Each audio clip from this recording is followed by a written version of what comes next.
Queria convidar você para abrir a Bíblia em Apocalipse, capítulo 1. Nós vamos ler os primeiros versículos, no nome de Jesus. Apocalipse, capítulo 1. Vamos ler aí os primeiros versículos desse livro, no nome de Jesus. Diz assim os primeiros versículos: Revelação de Jesus Cristo, que Deus lhe deu para mostrar aos seus servos as coisas que em breve devem acontecer. Ele enviou o seu anjo para anunciar a seu servo João, que atestou tudo quanto viu da palavra de Deus e do testemunho de Jesus Cristo. Bem-aventurados os que leem e também os que ouvem as palavras desta profecia e guardam as coisas que nela estão escritas, porque o tempo está próximo. João, às 7 igrejas que estão na Ásia, graça a vós e paz da parte daquele que era e que há de vir, da parte dos 7 espíritos que estão diante do seu trono, da parte de Jesus Cristo, o primogênito dos mortos e o príncipe dos reis da terra, que é a fiel testemunha, aquele que nos ama e nos libertou dos nossos pecados pelo seu sangue, e nos constituiu reino e sacerdotes para Deus, seu Pai. A ele sejam glória e domínio pelos séculos dos séculos. Amém. Ele vem com as nuvens e todo olho verá, até mesmo aqueles que o transpassaram, e todas as tribos da terra se lamentarão por causa dele. Sim, amém. Eu sou o Alfa e o Ômega, diz o Senhor Deus, aquele que é, que era e que há de vir, o Todo-Poderoso. Vamos orar? Pedir que Deus nos abençoe, que Deus nos dê graça nessa noite para a gente entender a sua palavra. Vamos orar juntos? Senhor, te agradecemos por essa oportunidade que nós temos de estar reunidos aqui para estudarmos, Deus, o livro de Apocalipse, para iniciarmos esse estudo nesse importante livro da tua palavra, Pai. E a nossa oração é para que o Senhor, de alguma maneira, fale com a gente, de alguma maneira, mostre a tua vontade, mostre as cenas do final da história, Deus, para cada um de nós de modo claro. Nós suplicamos isso para o Senhor, Pai. Ministra o coração dos teus filhos, Senhor. Usa a tua palavra para trazer ânimo, para trazer consolo, para trazer encorajamento para cada um de nós. Nós suplicamos isso para ti, Pai, no nome de Jesus Cristo, nosso Senhor e nosso Salvador. Amém. Bom, irmãos, pela graça de Deus, nós vamos iniciar então hoje a nossa série Apocalipse agora, as cenas do final da história. Então, nosso objetivo nessa quarta-feira e nas próximas quartas-feiras é analisar algumas informações importantes, nós entendemos ser importantes, para o restante dos nossos estudos. Vai trazer algumas informações introdutórias do livro de Apocalipse, com base nesses versículos aqui, para que a gente consiga entender o livro. É importante entender essas questões introdutórias para conseguir entender o livro e a mensagem do livro de maneira geral. Então, a primeira informação, o título. O título do livro. Por que esse livro se chama Apocalipse? Então, o título desse livro é dado exatamente por causa da primeira palavra do livro. Qual é a primeira palavra do livro de Apocalipse? Revelação. A primeira palavra é revelação. No texto grego, nós temos a palavra grega apocalipsis. A primeira palavra do livro no grego é apocalipse, porque revelação é uma tradução dessa palavra. Quando a gente fala apocalipse, nós estamos falando uma palavra grega que significa revelação.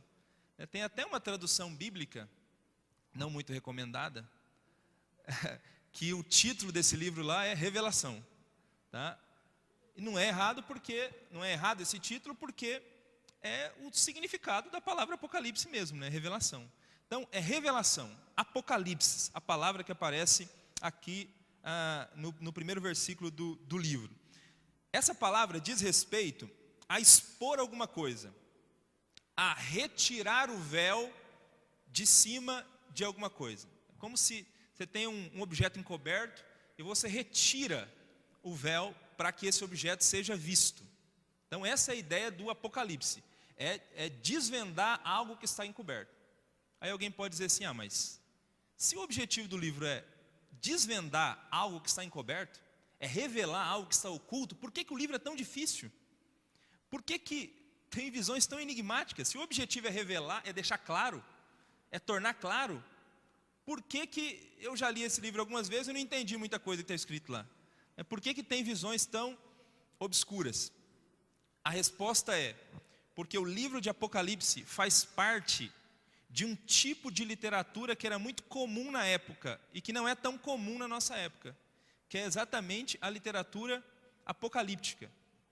Existiam muitos livros desse gênero literário, chamado apocalíptico, na época, no primeiro século. E esse gênero literário vem desde antes do primeiro século, desde o período interbíblico já eram produzidos livros do gênero apocalíptico.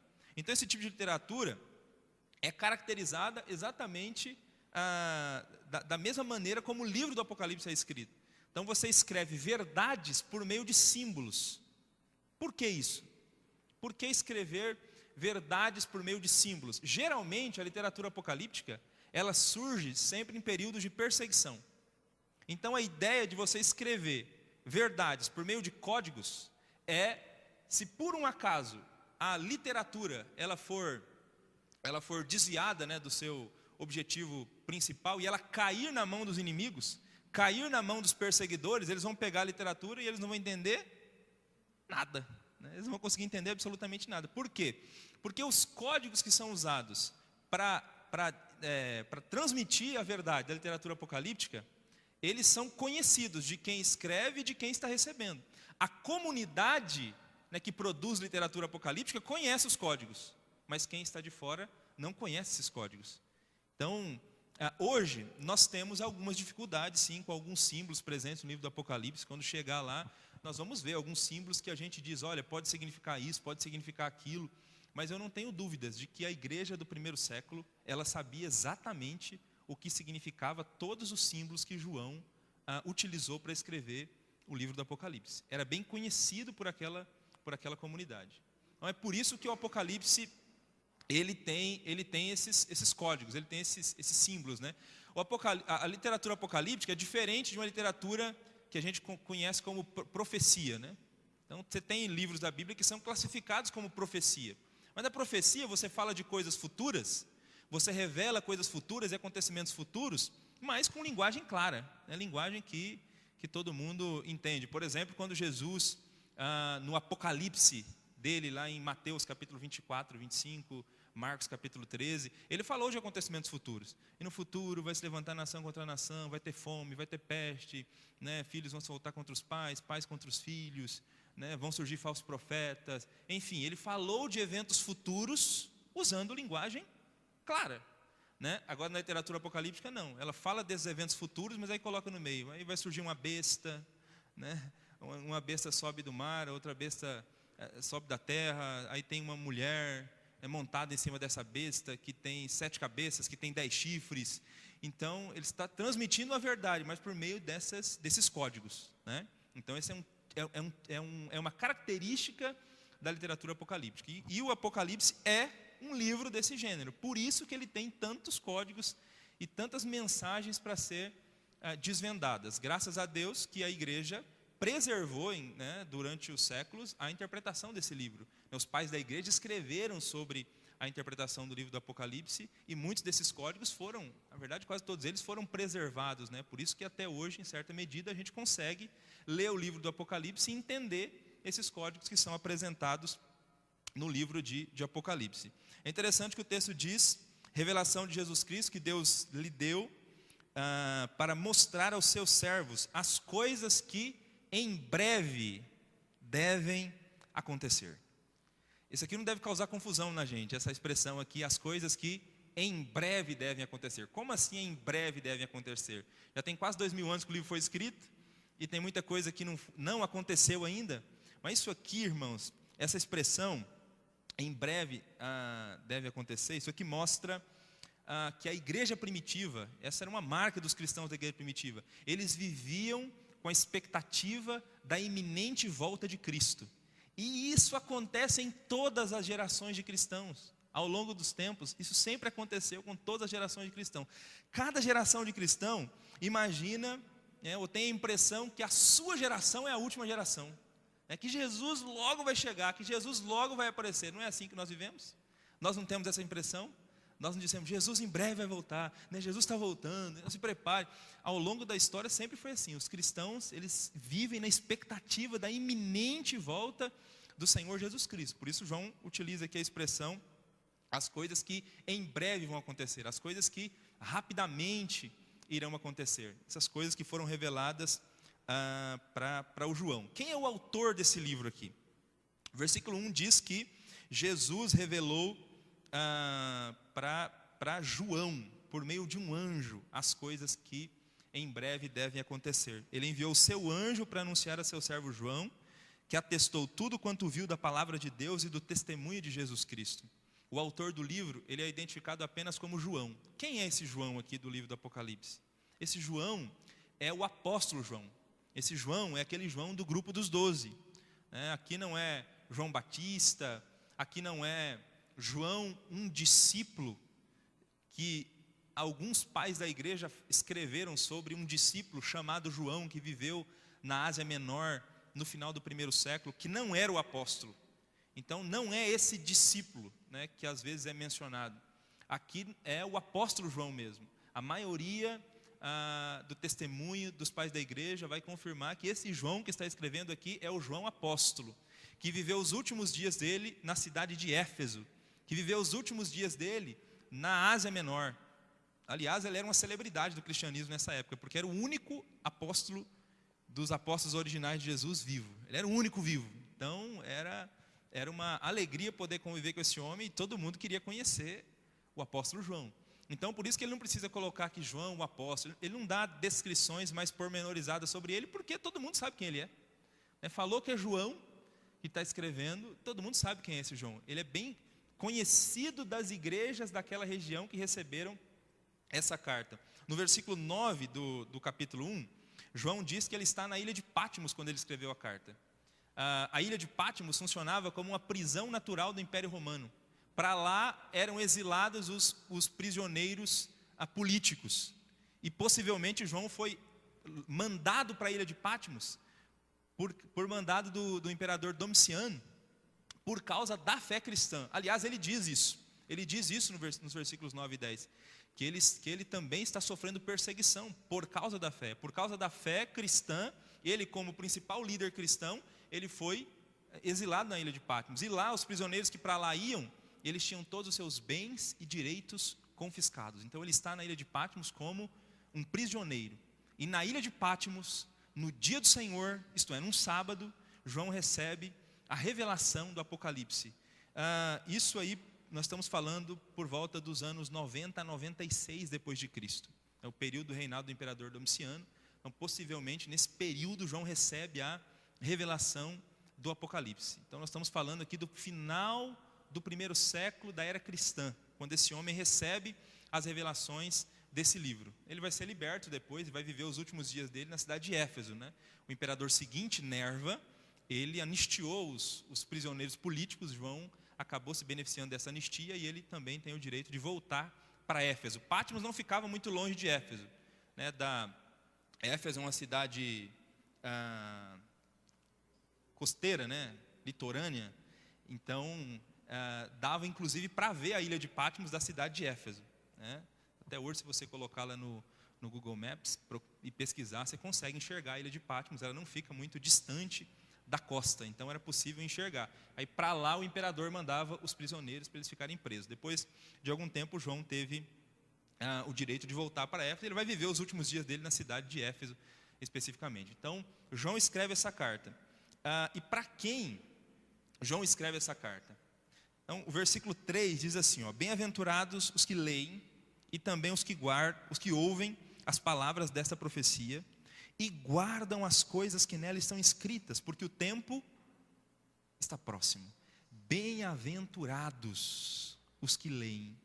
Bem-aventurados aqui é a mesma palavra grega das bem-aventuranças de Jesus em Mateus capítulo 5. Bem-aventurados os pobres de espírito, bem-aventurados os misericordiosos, é a palavra grega Macários. João está dizendo que quem lê o livro do Apocalipse, o que é? Bem-aventurado, felizes são as pessoas que leem o livro do Apocalipse. Então não é um livro para trazer terror, não é um livro para trazer pânico.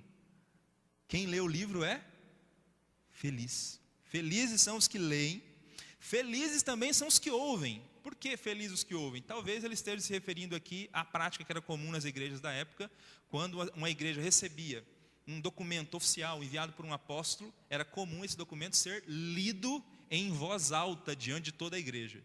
Então, não só quem lê, os que ouvem também a leitura do livro do Apocalipse, essas pessoas são felizes, bem-aventuradas. Não só as que leem, não só as que ouvem, mas também aquelas que guardam as coisas que nela estão escritas, porque o tempo está próximo. Então, guardar aqui tem um sentido de obedecer.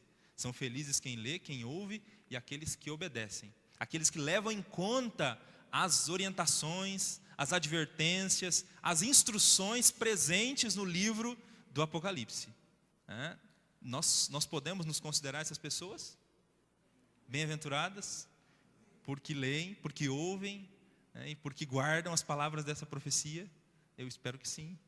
E principalmente por sermos pessoas conhecidas como gente que guarda as palavras dessa profecia, que leva a sério as orientações dessa profecia, que leva a sério aquilo que João escreveu, essas revelações dadas por ele, pelo Senhor Jesus Cristo, porque o tempo está próximo. De novo a ideia do coisas que em breve devem acontecer. O tempo está próximo. Então, cada geração de cristãos vivia com essa expectativa do fim, É só se lembrar, por exemplo, de uma carta paulina, quando Paulo fala da volta de Jesus. Ele diz: nós, os que estivermos vivos, seremos transformados. Parece que Paulo tem o desejo, ou tem a esperança de que quando Jesus voltar, ele ainda estará vivo. Então ele está falando da volta de Jesus, e vai acontecer isso com os mortos. E nós, os que estivermos vivos, então ele está escrevendo, partindo da perspectiva de que ele estaria vivo ainda. Então, assim, para aqueles cristãos, Jesus estava muito perto de voltar, está muito próximo à volta de Jesus. E cada geração de cristãos vive assim mesmo, o tempo está próximo, o tempo está chegando. Pois bem, versículo 4, João diz: João, às 7 igrejas da Ásia.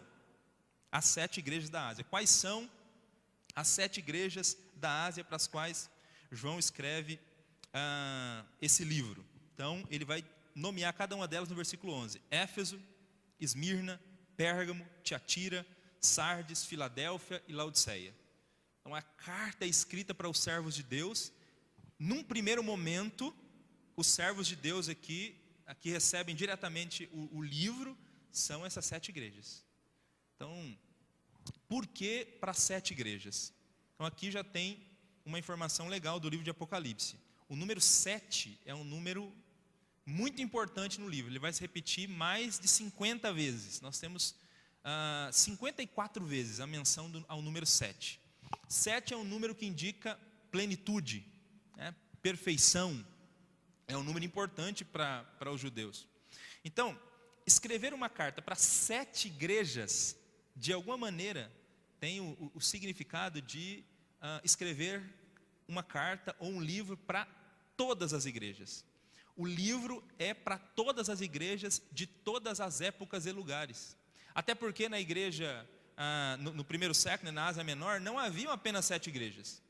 Por que Jesus só mandou a carta para 7? Se tinha mais do que 7. Então, por exemplo, Colossos não é mencionado aqui. Colossos é uma igreja da Ásia Menor. Tem até uma carta de Paulo para a igreja de Colossos. Troade é uma igreja da Ásia Menor. Hierápolis é uma igreja da Ásia Menor. Todas elas estão no Novo Testamento, mas nenhuma delas foi citada aqui. Por que Jesus não mandou carta para essas igrejas?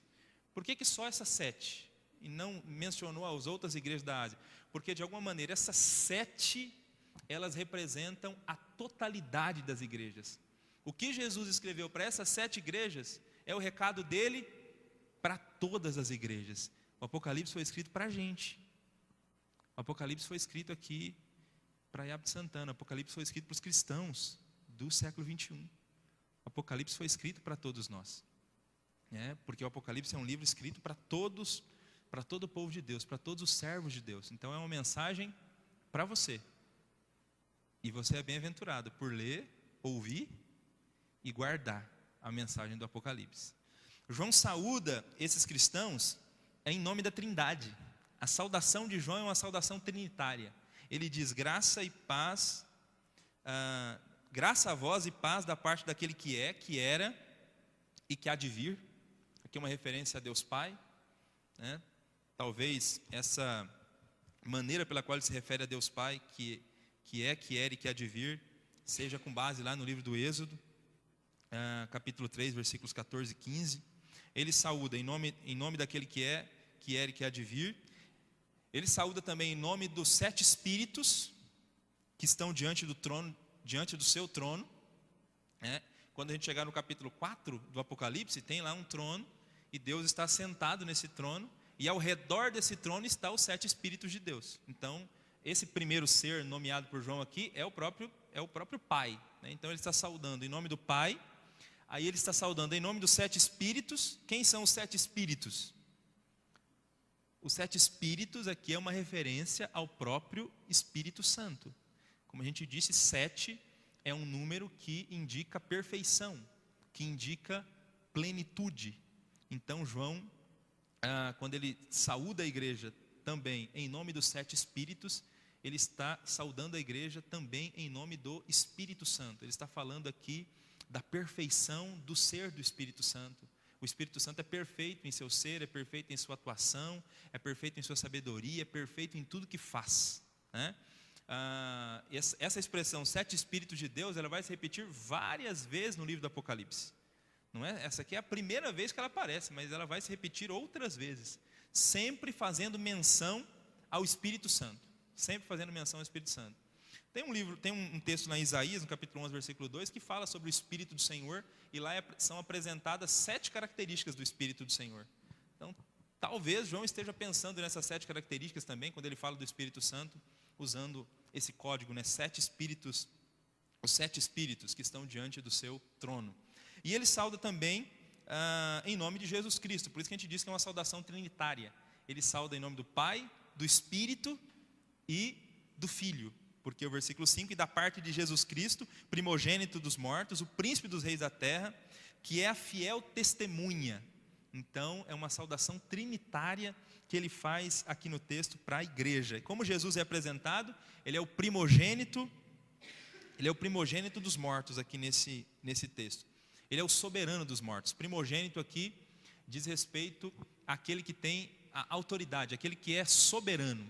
A palavra primogênito é usada assim na Bíblia Sagrada. Primogênito dentre os mortos indica que Jesus é o soberano dentre os mortos. Por quê? Porque ele venceu a morte. Jesus venceu a morte, por isso ele é o primogênito dentre os mortos, né? Essa expressão, ela aparece outras vezes também no Novo Testamento. Além de ser primogênito entre os mortos, ele é o príncipe dos reis da terra. Ele é o soberano sobre todos os governantes da terra.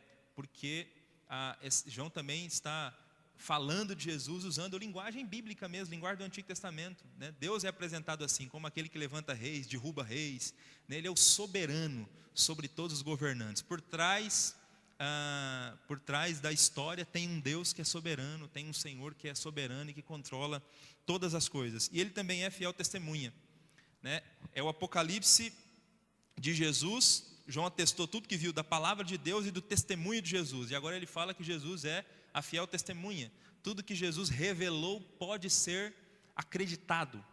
Nós podemos confiar nas suas palavras, porque ele é fiel testemunha. Então aquilo que vai ser revelado, nós podemos botar fé, nós podemos acreditar, porque é verdade mesmo, vai acontecer.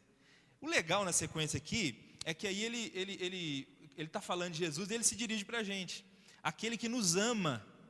Ele acabou de apresentar as características sublimes de Jesus, e aí ele diz: esse Jesus que é soberano sobre os mortos, que é soberano sobre os governantes da terra, que é a fiel testemunha, ele nos ama. E ele nos libertou dos nossos pecados pelo seu sangue. Então João diz aqui que esse Jesus nos ama, nós somos amados por ele, e nós somos libertos, redimidos pelo seu sangue, redimidos na cruz pelo Senhor Jesus Cristo, né? Pelo sangue que que foi vertido na cruz. E além dele nos amar e nos redimir, ele nos constituiu reino e sacerdotes para Deus e seu Pai. Então Jesus nos fez reis e sacerdotes. Aqui João está se lembrando da missão histórica de Israel. Israel foi uma nação escolhida por Deus para ser uma espécie de sacerdote para as outras nações, para ministrar para as outras nações. Israel acabou falhando nesse seu chamado histórico, e agora o Novo Testamento diz que esse chamado histórico foi transportado para a igreja. E nós cristãos somos chamados de reino e sacerdotes. Como o reino de Deus chegou com Jesus, o reino de Deus foi aproximado como nunca dantes na terra por meio de Jesus Cristo, nós reinamos com Cristo agora, por isso reis e sacerdotes. E cada cristão é considerado, de acordo com o Novo Testamento, um sacerdote. Nós somos responsáveis por nós mesmos e também nós somos responsáveis por ministrar na vida das outras pessoas, porque nós somos sacerdotes.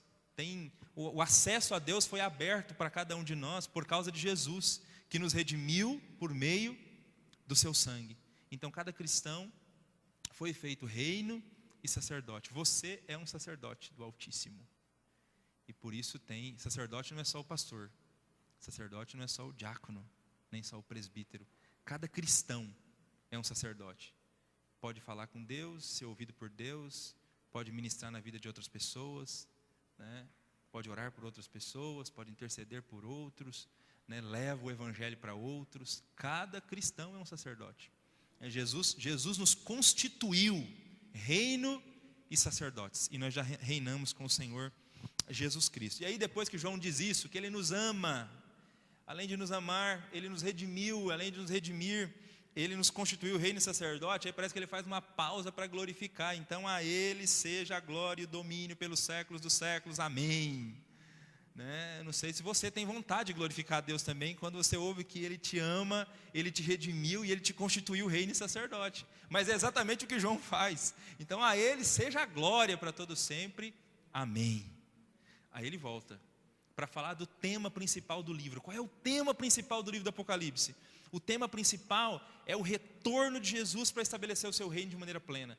Tudo que nós vamos ler no livro é para contar como é que Jesus vai voltar e trazer o seu reino de maneira plena a essa terra.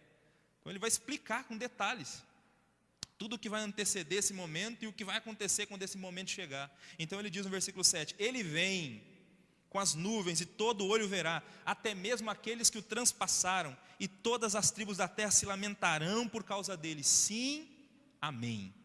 Ele vem, Jesus voltará.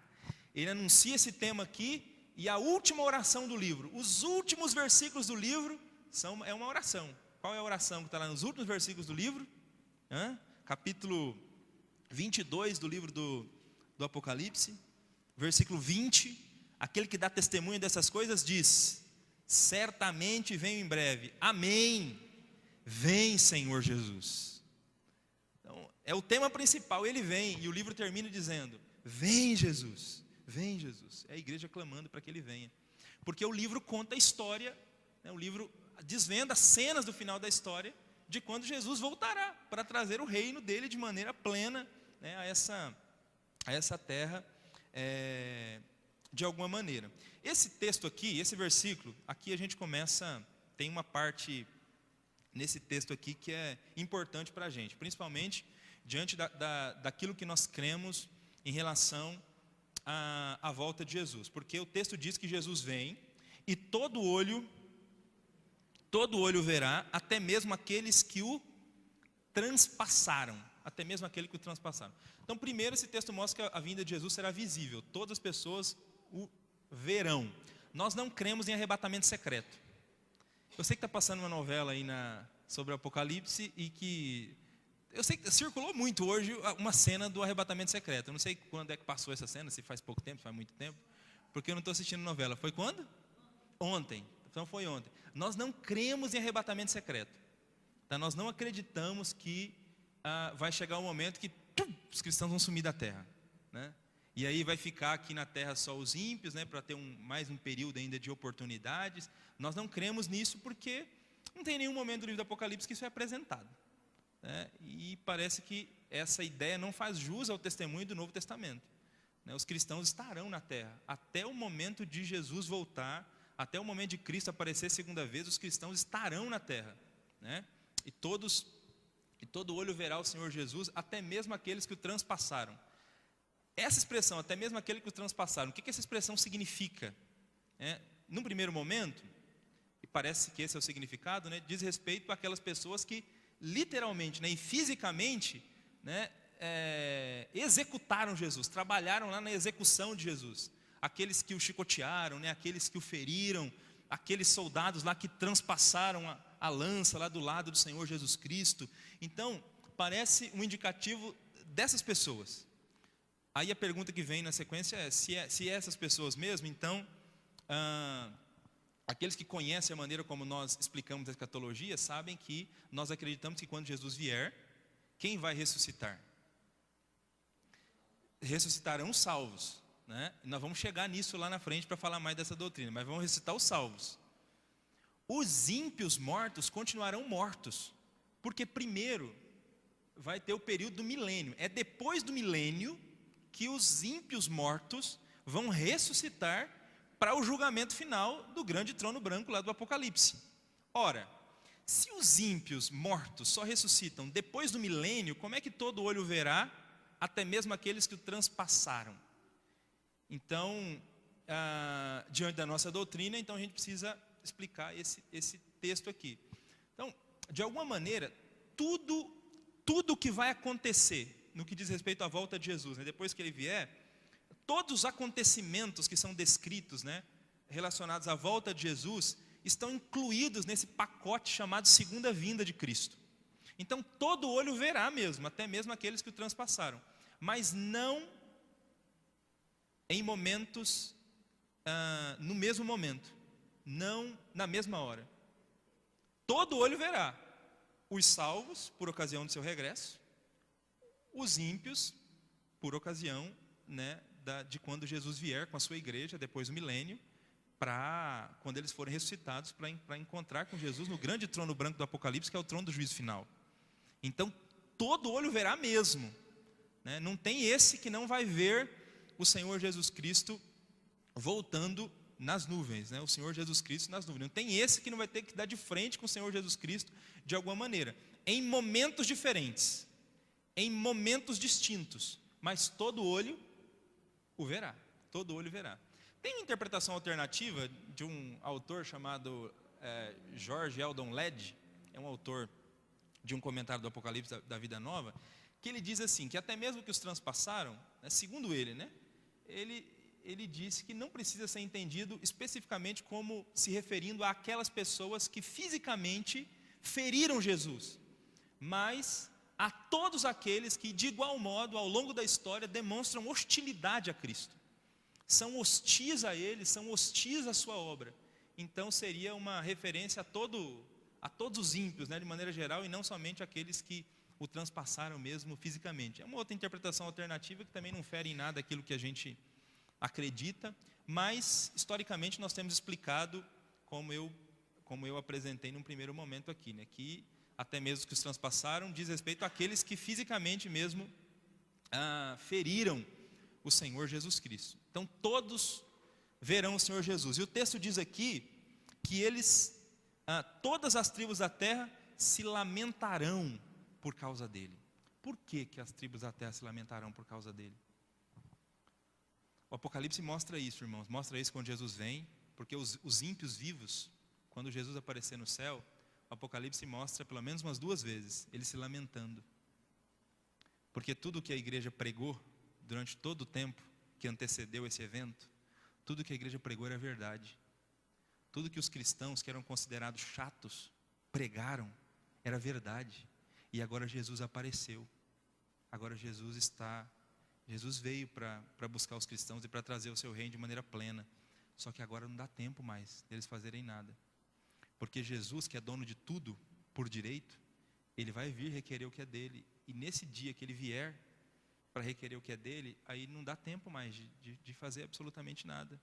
Aqueles que não o reconheceram como Senhor e Salvador de suas vidas enquanto era tempo, a única coisa que terão a fazer será se lamentar, porque não há mais nada o que fazer. Então, o Apocalipse vai mostrar isso. Isso aqui João só está sumariando, o que ele vai descrever no livro. Tem um momento no livro do Apocalipse que descreve essa cena, Jesus voltando e as tribos da terra se lamentando diante de Jesus, reconhecendo que ele é Senhor, mas já no momento em que não é o tempo mais para que isso aconteça, para que isso tenha lugar, né, na história. Então, as tribos da terra se lamentarão diante dele. Daí a importância de nós estarmos do lado certo desde já, do lado de Cristo desde já. Eu disse que o livro do Apocalipse, ele não é um livro para trazer tormento à igreja, não é um livro para trazer medo, desde que você esteja do lado certo. Se você entregou de fato a sua vida para esse que vem, para esse que nos ama, para esse que nos libertou, para esse que nos constituiu reino e sacerdote, se você entregou a sua vida para ele, se a sua vida pertence ao Senhor Jesus Cristo, não há motivos para tristeza ou para medo diante do Apocalipse. Há motivos sim para felicidade, para alegria, para regozijo, né? Porque o livro é um livro para nos encher de esperança. A história caminha para um final feliz. É um livro para nos encher de esperança, se você está do lado certo. Agora, se você não está do lado certo, se a sua vida não pertence a Cristo, se você não se rendeu completamente a Ele ainda, então o livro, com as suas figuras, com as suas verdades, pode sim causar medo e pavor, porque é apavorante quando aquelas trombetas começam a ser tocadas, quando aquelas taças começam a ser derramadas, né? Quando os selos começam a ser abertos. É apavorante muita coisa que vai acontecer nas descrições que nós temos no livro do Apocalipse, quando aqueles anjos recebem lá a autorização para começar a colher as uvas e lançar as uvas no lagar da ira de Deus, e essas uvas começam a ser pisadas. É apavorador essas cenas que aparecem no livro do Apocalipse. Só para aqueles que não estão do lado certo da história. Mas para quem está do lado certo da história, o livro é um livro de alegria, porque o final feliz está chegando. Esse mundo cheio de problemas, esse mundo afetado pelo pecado, esse mundo com desastres naturais, esse mundo com homens e mulheres que se vendem por dinheiro, esse mundo que homens e mulheres abandonam crianças, esse mundo disfuncional, com famílias estruturadas, não foi o mundo que Deus criou. Mas a boa notícia do Evangelho é que Deus está redimindo esse mundo e que Jesus, o Rei dos Reis, está voltando para colocar as coisas nos seus devidos lugares. Ele vem, é a mensagem do livro do Apocalipse. Ele vem para colocar tudo no seu lugar, tudo no seu devido lugar, né? Para restaurar a harmonia inicial, a harmonia de quando Deus criou todas as coisas. Jesus está voltando. Eu sou o Alfa e o Ômega, diz o Senhor, Deus, aquele que é, que era e que há de vir, o Todo-Poderoso. Ele é o início e o fim, né? Deus é aquele que controla a história, é aquele que controla todas as coisas, né? E esse Deus que é Alfa e Ômega, aqui é a primeira e a última letra do alfabeto grego, né? Alfa é a primeira letra, Ômega é a última letra. Então aquele que é o início e o fim, aquele que controla todas as coisas, esse é o Deus que está dirigindo a história, esse é o Deus que revela o Apocalipse, esse é o Deus que apresenta as cenas do final da história para cada um de nós. Amém? Tem 4 maneiras de interpretar esse livro que ao longo da história foram utilizadas, né? Se você comprar um livro, um comentário de Apocalipse, então você precisa sempre saber, esse autor aqui, ele está interpretando um livro com que lente? Então tem a lente preterista. Tem alguns autores que entendem que todas as mensagens do livro do Apocalipse, elas dizem respeito a coisas que aconteceram com a igreja lá no primeiro século.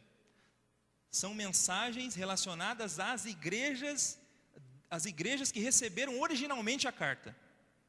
Tem pouco ou quase nada para nós hoje. Então você tem uma linha de comentaristas do livro do Apocalipse que são preteristas, que interpretam o livro dessa maneira. Tudo que foi escrito é para aquela geração.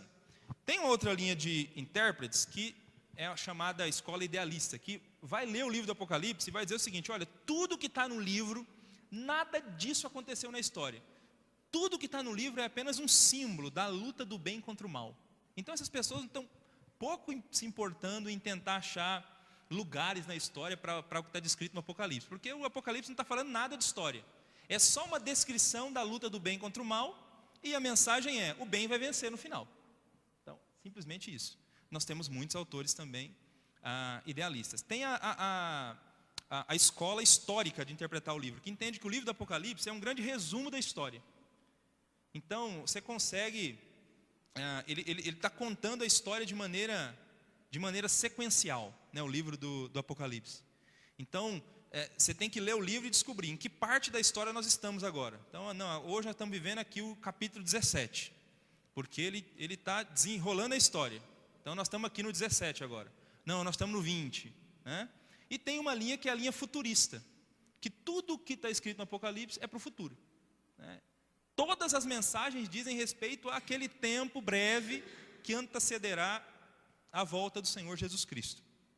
Então você tem escolas de interpretação desse livro que seguem basicamente essas 4 maneiras de interpretar o livro. Então quando você comprar um comentário, é bom você tentar descobrir, né, de que escola é a pessoa que está interpretando o livro está se baseando, né, para dar as interpretações do livro do Apocalipse. E é importante perguntar agora também, que escola a gente vai seguir, né? Que escola nós vamos seguir aqui agora, né? Durante todo o nosso período aqui interpretando o livro do Apocalipse. Então, irmãos, assim como as demais partes da Bíblia Sagrada, eu acho que nós precisamos fazer 2 movimentos quando a gente vai interpretar qualquer livro da Bíblia, que é entender as questões contextuais e históricas, entender de fato as questões do livro que são, num primeiro momento, direcionados ao público original que recebeu o livro, porque não é possível que um livro é direcionado para um público e ele não signifique absolutamente nada para esse público, como a escola futurista faz, por exemplo. Né? Na escola futurista, se tudo o que está escrito é para o final dos tempos, então quase nada era para o povo que recebeu o livro mesmo de fato. Né? Então, parece que fazer uma junção entre essas escolas mais preteristas, né, até históricas, né, que tentam identificar alguma coisa na história, com essas que direcionam para o final dos tempos, é um movimento interessante. Tentar entender o que significou lá, se tem alguma coisa que é para aquele pessoal lá, mas já que nós entendemos que o livro é uma mensagem para a igreja de todos os tempos, então o que essa mensagem diz para a gente hoje também? Então, assim, nós não seguimos uma única escola. Nós não pegamos assim o jeito de uma escola interpretar e fomos nessa única escola até o final. Então, se você já comprou, por exemplo, o livro de Apocalipse que a igreja lançou há uns anos atrás, esse livro não segue uma escola especificamente. Né? Ele tenta entender as mensagens, o contexto histórico dessas mensagens e se tem de fato alguma mensagem para hoje. Né? E em muitos lugares tem mensagem para hoje, sim. Tem coisas no livro que dizem respeito só ao futuro mesmo. Tem muita coisa no livro do Apocalipse que não aconteceu ainda, que vai acontecer no futuro. Né? Então, de alguma maneira, fazer uma interação entre as escolas parece ser um caminho interessante. Amém, irmãos? Hoje a ideia era essa mesmo. Hoje a ideia era fazer uma introdução ao livro, tá? Aí, a partir da próxima semana, a gente começa, de fato, a começar a interpretar. Na próxima semana já tem uma descrição de Cristo, né? do invencível, do glorioso Cristo. Então está no final do capítulo 1. Nós não vamos aqui fazer quando a gente chegar no capítulo 2 e 3, que é o capítulo das 7 igrejas, nós vamos fazer apenas um estudo panorâmico das 7 igrejas em uma única quarta. Por quê? Porque no ano passado nós tivemos uma série sobre as 7 igrejas e nós já tratamos delas individualmente.